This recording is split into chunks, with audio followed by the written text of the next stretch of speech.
Good morning, Singapore. How's everybody doing? Woo, come on. All right, well, I'm excited because today we're going to be talking about quantum computing, and I'm told that this is the first time we've talked about quantum computing on the main stage, and that we were going to have a big crowd. Not that I'm talking about crowd size, but it's great to be here with all of you guys. So my name is Steve Suarez. I am an advisor to Bain & Company and also Mitsubishi Corporation. I'm also the CEO for HorizonX. But today, I'm extremely excited to be talking to these distinguished panelists on quantum computing. So we're going to just jump in. We got 30 minutes, and I've got a clock here to kind of keep us all on track. So I'm going to go straight into what is quantum computing. Rajat, I'm going to start with you. Maybe you could also tell us a little bit about yourself as you answer. So tell us, what is quantum computing? How does it differ from classical? Well, thank you, Steve. It's nice to be here. I'm Rajat. I'm the president of technology at Visa, which, as some of you might know, is actually one of the world's largest business platforms. We do about 300 billion transactions every year and about $15 trillion. So thank you for using your Visa cards and accepting Visa. We're grateful to you.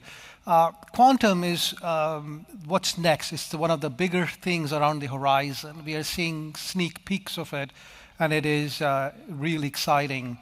The concept of quantum computing is based on quantum physics, quantum mechanics. And classic computers are based on classic physics, where the basic unit of information is a bit, a binary digit. So everything is stored as a 0 or a 1. The logic is a 0 and a 1, on, off, high voltage, low voltage, true or false. And that's how state is maintained. In quantum, the basic unit is called a quantum bit. And the beauty of a quantum bit based on quantum mechanics is it can exist as a 0 and a 1 simultaneously in different positions around it. And what it allows us to do is to have massive amount of computational space. It allows us to have exponential parallelism in the computing power. So if there was a system with n qubits, it would have the ability to be in 2 to the power of n simultaneous states. So it is absolutely phenomenal in what it will be able to do in the future. Although it's not something like a classical computer that you can carry around in your backpack or in a phone, it requires a pretty heavy-duty infrastructure. But it brings enormous power to solve and do things that were not possible in the past with classical computers. Excellent, excellent. And just for you guys, we're going to be doing a quiz afterwards. So I hope you registered everything that Rajat said. Marianne, quickly, can you just tell us from your end, what is quantum computing, and maybe bring in the stuff you do day to day? Right. So I'm actually, Marianne Francis, I'm actually a legacy banker. So I am always at the strategic line of business perspective and the customer perspective. So I focused on global payments, trade, supply chain, FX, cards, cross-border, got heavily into blockchain and crypto from a financial perspective, and now quantum. I really focus in the quantum space, not just on mechanics and computing, but on the words quantum safe. A lot of focus for financial institutions and corporates on quantum safe. So for me, technology is part of the solution. You need to have these other elements of reporting, analytics, what problems can I help my customers solve? And if you're a financial institution or a provider, what problems can you help your banks or your customers solve? So for me, quantum is this new horizon of faster, deeper, creative. And we still have to protect ourselves. You'll hear a lot about that. But I spend a lot of time on the opportunity side of quantum. Great, great. Yeah, I know. And I would just like to add, I'm also representing the Emerging Payments Association as an ambassador, and we are so focused on this that we actually have created a work group of banks and fintechs together in the APAC region. HSBC and Visa are part of it, and we also have members in SWIFT, Aussie Pay, PayPal, and IBM. And so we're very much interested in additional folks in here from the region, because we're really trying to get a seat at the table as a consortium to talk about it at all of these different levels. to be able to move forward. Excellent, Miriam. And speaking about HSBC, thank you for the transition. Colin, tell us about why is the financial services industry interested in quantum? Yeah, Steve, thanks, and great to be here. Colin Bell, I'm the CEO of our European business, so I run about 20 of the markets within HSBC, which is obviously one of the largest financial institutions in the world. And we look at quantum in two dimensions. Some of it's been talked about on the opportunity side. So this concept of being able to deal with complex problems. So problems with lots of variables defeat classical computers quite quickly because you almost exponentially increase the number of possible solutions, and therefore computers struggle with that. So what we end up doing is building models with approximations. So the answer's imperfect. Because of this ability for a quantum computer to be able to model every possible state, because it can hold more information in a qubit than you can in a classical bit, you can solve these complex problems with lots of variables without this exponential increase in solution testing. And therefore, they're incredibly efficient at solving complex multivariable problems. And if you think about a financial institution, we have those problems everywhere. We have them in optimization issues, in portfolios. That could be collateral optimization, portfolio optimization, fraud, risk modeling. I can go on. And therefore, there's a huge opportunity, I think, as we start to learn how to utilize the maths that you use to access quantum computing in our everyday opportunity. There's a real commercial edge to be gained with precise solutions to complex problems. And then, of course, everybody talks about defense. So, mid-90s, Shor's algorithm showed that with a quantum computer, you can crack current cryptography. Now, that hasn't happened to our knowledge yet, but we're all preparing for that day. And therefore, for financial institutions where protection of data and assets is our lifeblood, being in a position where we can continue to operate a post-quantum world, I think is incredibly important. So it's really those two dimensions, the opportunities and threats. And we started this journey about 3 or 4 years ago. Excellent. Yeah, no, I mean, and you got to look at both sides. I think I wanted to follow up with you on, you mentioned a couple of things, but do you have any specific use cases that you can discuss? I know you talked about simulation and you talked about threats in fraud. Are there anything that you maybe fraud's a good example. So your fraud detection system is what I refer to as a classic edge detection problem.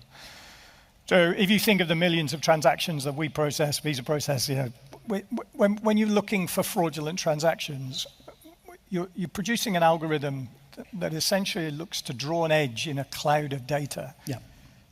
And transactions on one side of the edge are good, and on the other side, they're not good.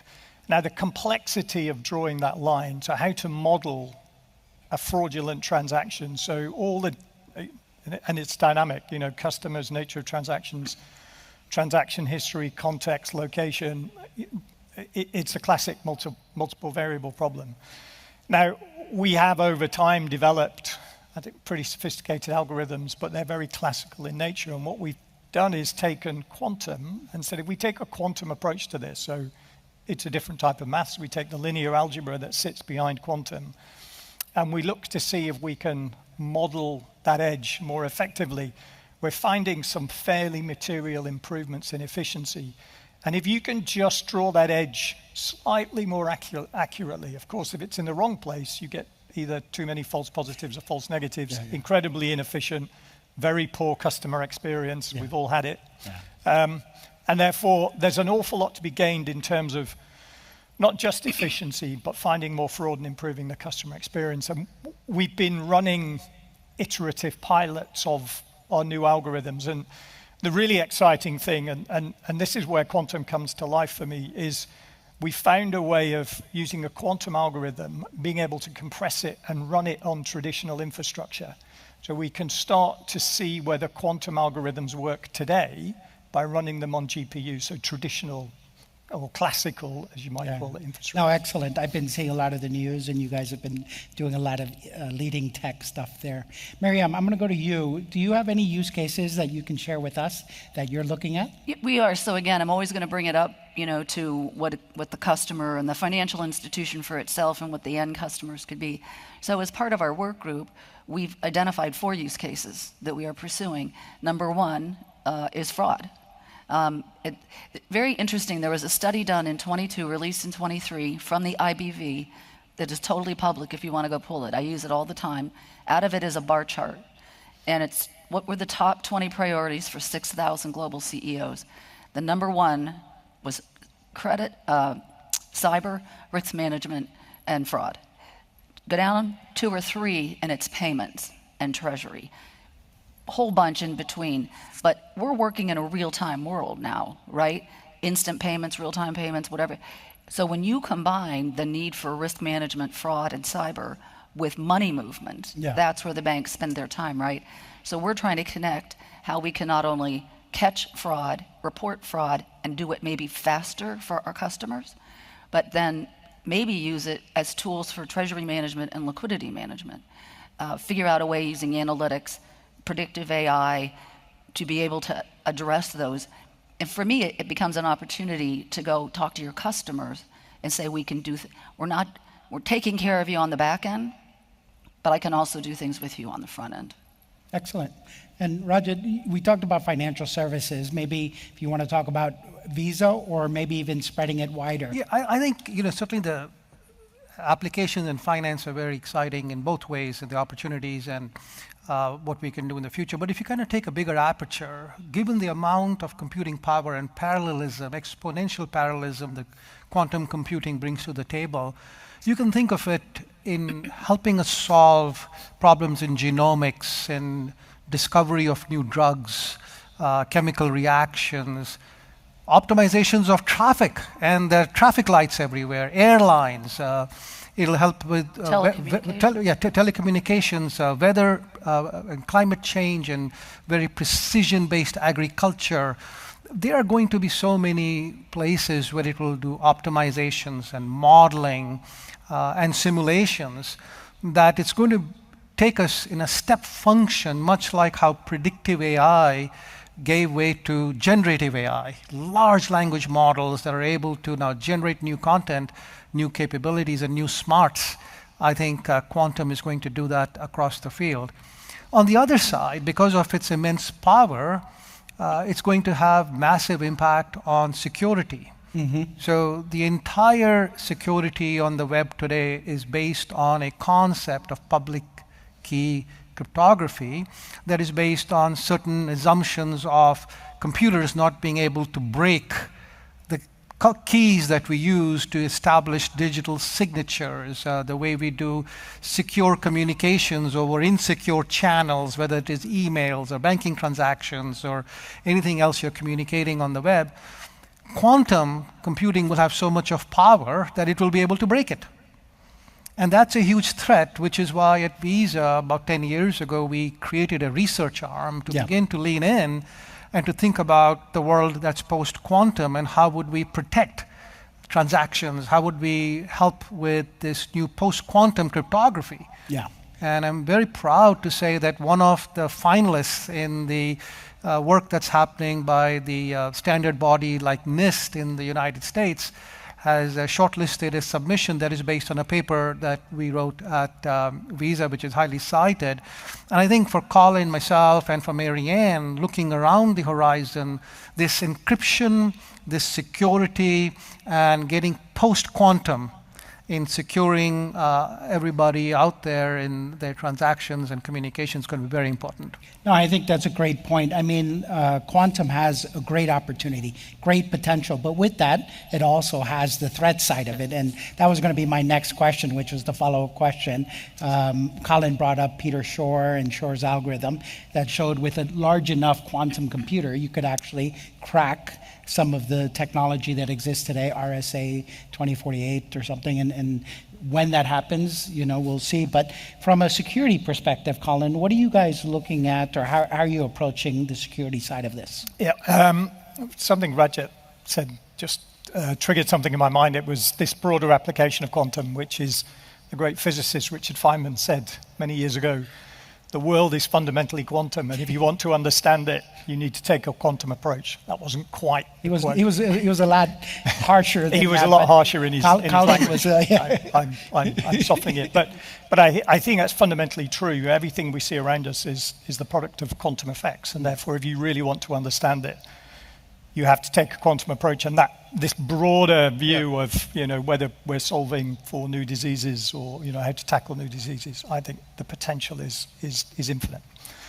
Back to the security question, as you said, Shaw mid-90s produced his algorithm, and I think standard setting bodies like NIST have been wrestling with what is a post-quantum cryptography standard that we can all use that is sufficiently robust to prevent decryption by quantum computers. And they've been running a trial for probably 4 or 5 years, yes. In fact longer than that. Longer, yeah. To come up with the new methods, we now broadly have a set we can use. So within the firm, what we've been doing is experimenting to make sure that we can apply these new algorithms to some of our trading activities. So we created a tokenized gold product, so we can do fractional ownership of gold through distributed ledger technology. We've now applied a NIST post-quantum algorithm to that to show that you can, or to prove you can buy and sell tokenized gold, and there's no real reduction in the speed of the transaction. We've joined a distribution network in the UK with BT and Fujitsu where we do quantum key distribution. So we generate quantum keys, which are obviously far more powerful than classically generated keys, and we've used them to protect FX transactions and proven through hardware actually that we can distribute quantum keys around the network.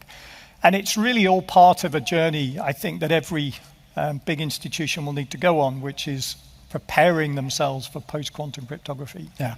So we need to be able to encrypt, we need to be able to create and distribute. So that's been the focus of the last couple of years. And I think inevitably, we all talk about opportunities in defense. The investment dollars today are focused more on the defense Correct. than the opportunities. And I think that's right, given the critical importance of protecting customers' data and customers. I don't think the opportunities are understood because we do this a lot in the first 30 minutes when you really talk about quantum. What you do is completely panic people. They're like, there's this thing, if anybody remembers the blockchain, it was immutable, right? Well, now what we're saying is that immutability is going to be challenged. You can no longer state it's not necessarily immutable, but it's going to be challenged. That terrifies people. And there's this other phrase out there that's called harvest and decrypt. And so what the bad guys do is grab files that are encrypted that they cannot break, and they put them in a vault. And as they keep working on those algorithms, they will eventually break it. And in there could be financial information, personal and health information, company information that we all thought was secure. So what I keep saying, and I'll repeat it, is if you're a bank, if you're a tech, if you're a bank and you're a treasury or product, and your largest customer calls their account officer and says, I've been reading a lot about this quantum, been reading a lot about this, harvest and decrypt. What are you doing? What is it? And what should I be doing? And how can you help them? So it's always back to, yes, you've got to take care of all of that technology, but making sure your customer doesn't feel threatened, or that they're waiting for it to come around the corner. Look at CrowdStrike. That had nothing to do, but look at the shook up that it took in the world. So it's changing the way that we protect, right? RSA. Customers are also trying to figure out, do I skip AES and go straight to quantum safe, right? So as part of your product plan and your strategy, that needs to be discussed. And I think personally, and I'll say it again, IT should call the treasury and commercial side of the bank, and that should go. And you should sit at the table together with, what do I tell my customers? And by the way, how can I assure them we're protected? And then you get to the point where, to the money part, if all of these groups sit at a table and agree, money won't become as much of an issue, because the last thing that CEO wants is his name on the front page, or her, right? So if you can work together and go upstairs and say, this is the future, you can really get the budget that you need in a cyber world. Yeah, and I think it's a good point. People focus on what they're going to get, what it means to them outside of the technology. Colin, if I can go back to you, you mentioned about you guys looking at the immediate now, which is the PQC, and you're looking at the kind of the research stuff of the QKD. I think maybe the important part is there's a lot of acronyms out there, and my suggestion is to go and understand these acronyms and understand what it means. So it kind of demystifies everything, because sometimes we get into all these acronyms and people are like overwhelmed. But once you understand them and explain it as well as Colin did, this becomes an attainable and understandable technology. So let's talk about when. So that's kind of, everybody wants to know, okay, when should I be worried? When will this happen? Colin, do you want to maybe start with us? What do you think? When can you give me today, next week? I always smile at this question, and because if I think about our journey and you know, I've been involved. I studied physics at university, so I've been involved in this for many years. But it's always in the next 5 years is normally the answer you get from proponents, normally people who run companies who are developing, you know, quantum computers. And at some point they'll be right. It will be in the next 5 years. I think there have been some fairly significant strides recently. So this concept of logical qubits, so physical qubits, very hard to control. Yeah.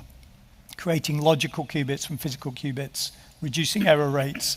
But the problems are, or there's still some material challenges in doing that. So it's certainly not in the immediate future. I tend to take the view that you need to be ready. It'll be too late if you wait for the technology to mature before you really understand how to use it, because others will have such an edge at that point.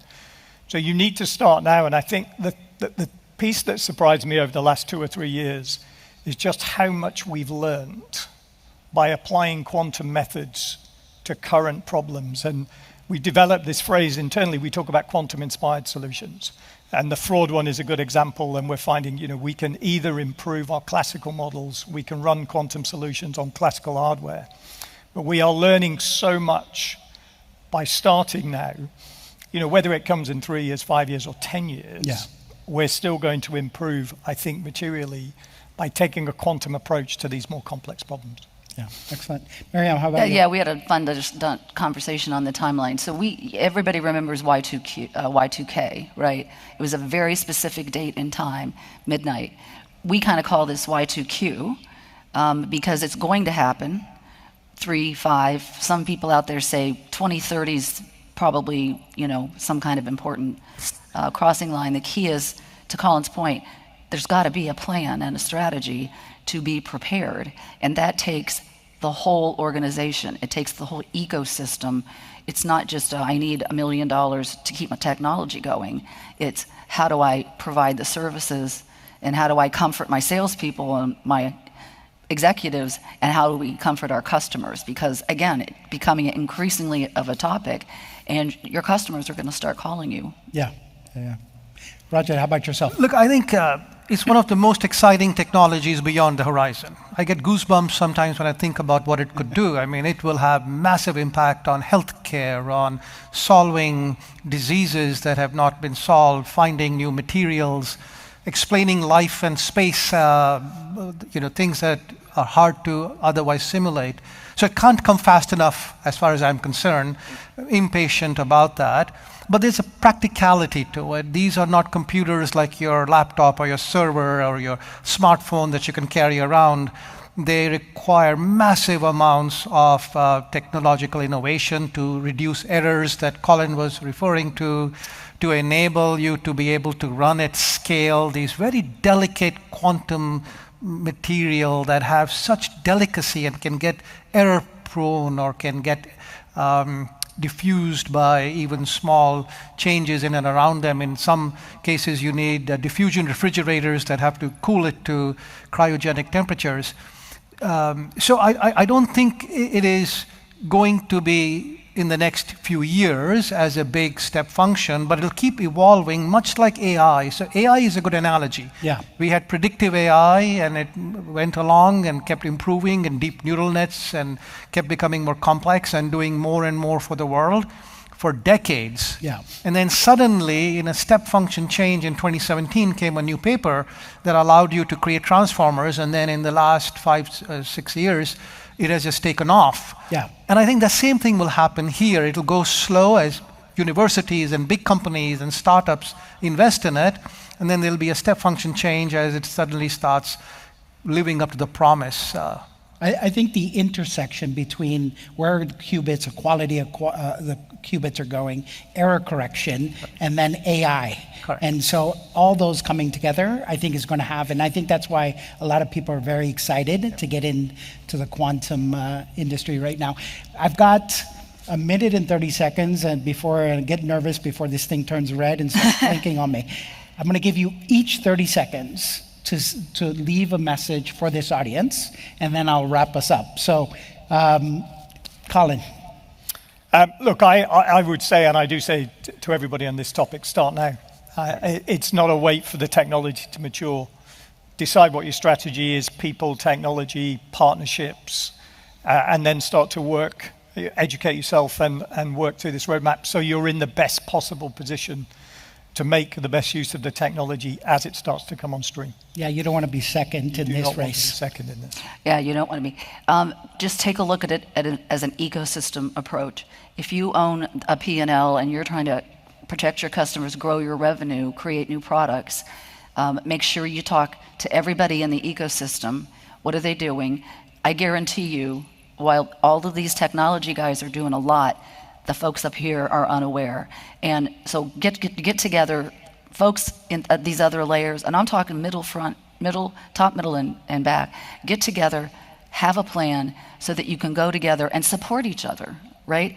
Help these guys get the budget they need to invest. And then go to your customers and say, it could be a market differentiator. It could be, you could be a leader. It's just really important to find out about it because it's been a well-kept secret outside of technology. Excellent. Rajat. Look, in 10 seconds, I'll say it's coming, it's not tomorrow. So you need a plan for your plan. And then be ready, starting with figuring out if it'll impact your security posture in your systems and how you will move to the post-quantum encryption. And then start thinking about strategically, much like Marianne said, how you can embrace it at a business level for some of the things that the companies do, whether it's optimizations or modeling or other areas. I completely agree, and I think education is a key part of it. We just launched a course with CFTE today, Quantum Computing for Financial Services, and next month we're launching a course on quantum strategy at MIT. So my suggestion is go out there, learn about it. It's an exciting field. I want you guys to take a moment and give these guys a loud, very loud. I want everybody outside of this room to wonder what's going on in this room. Give these guys a loud applause. That's quantum for you. All right, thank you. Thank you very much. Thank you, guys.